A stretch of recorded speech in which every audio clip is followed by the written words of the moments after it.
This is a budget snack and sure easy and affordable recipe. Today is a mango sticky rice and get how much spends 125 pesos. And disclaimer lang, depende sa inyong location kung magkano ang bawat gagamitin natin.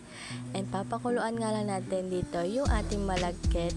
Ilagay nga lang natin ito sa rice cooker and din na nga rin natin siya papakuluan.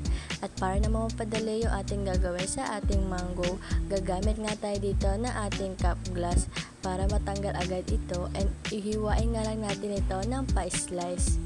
Dahil sabi nila ito nga raw yung paraan para mas mabilis natin matanggal yung ating mga mango and pag okay na nga yung ating pag-slice nito, i-set aside muna nga natin yung ating mango para naman papainitan muna natin saglit yung ating sesame seed hanggang sa maging golden brown ito. At pag naging golden brown na nga nito, hanguin na natin ito at i-transfer muna.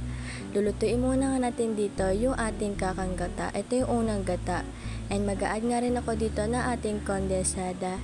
I-measure nyo nga lang yung tamang consistency nito. Ito yung gusto kong texture nito. At pag okay na nga, titikman na nga rin natin yan. At sobrang sarap ito. Kaya naman subukan nyo na at i-try nyo na kung nagka-crave na kayo dito. Kaya naman i-try nyo na!